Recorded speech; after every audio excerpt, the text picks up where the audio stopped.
All right, let's jump right in. Today, we're taking a deep dive into Shakespeare's Macbeth, and we're going to look at this incredible tale of two kings, Duncan and Macbeth. They both wore the same crown, right? But oh man, their reigns were just worlds apart. We're going to break down exactly what made one a beloved ruler and the other a feared tyrant. And this whole contrast, it really gets you thinking, doesn't it? What's the actual difference between a ruler and a tyrant?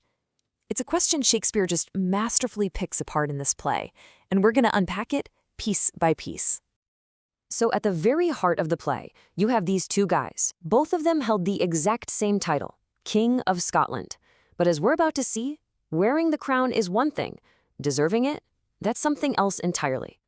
Okay, so before we really tear into what makes them so different, it's actually super important to see what they had in common.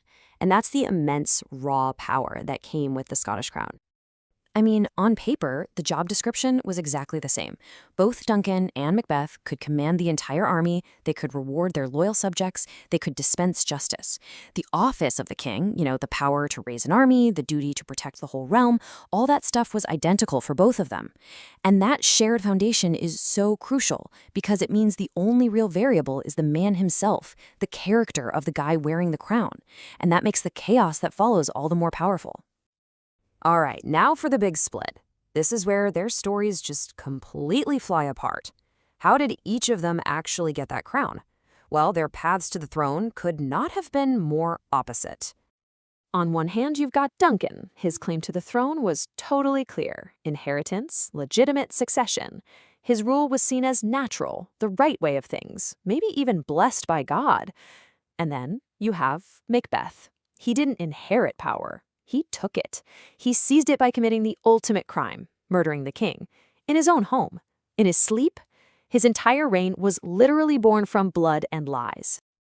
And you know what's crazy? The best person to tell you how good a King Duncan was is Macbeth himself. These aren't the words of some loyal follower. This is the murderer, admitting just how virtuous and gentle and good Duncan was as a king. Even as he's plotting to kill him, he can't deny his goodness.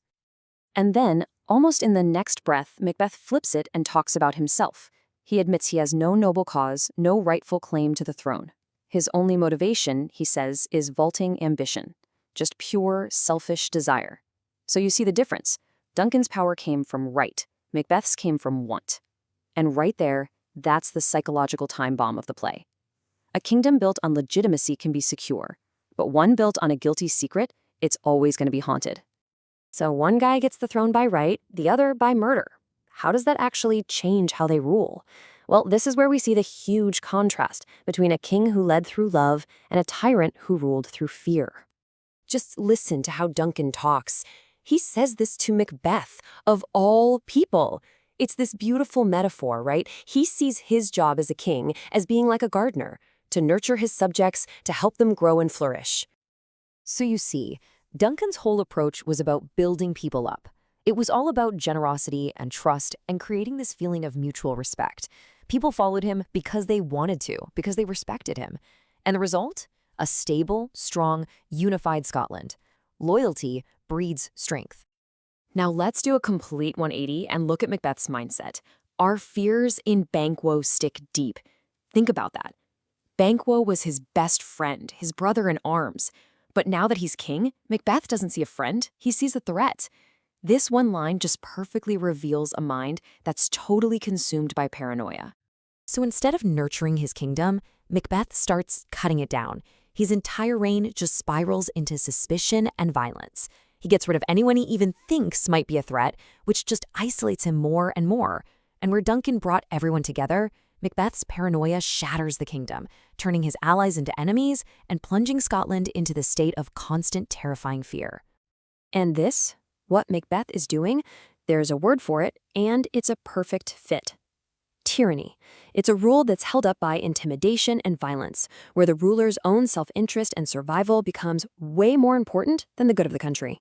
So when you put it all together, what is Shakespeare's final verdict?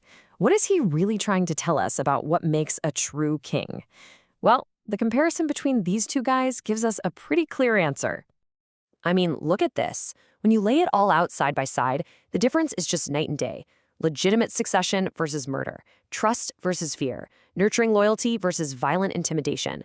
The end result is crystal clear. One is remembered as a beloved king, the other as a feared tyrant. And that's really the heart of it, isn't it? Shakespeare is basically telling us that true kingship is more than just a title you hold.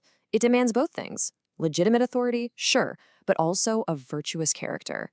The play is a brutal lesson that the way you get power will absolutely, inevitably shape the way you use it. And that leaves us with this huge, timeless question. Is real power about the title you hold, or is it about the trust you earn? It's a question that echoes far, far beyond the world of Shakespeare. Something to think about. Thanks for tuning in.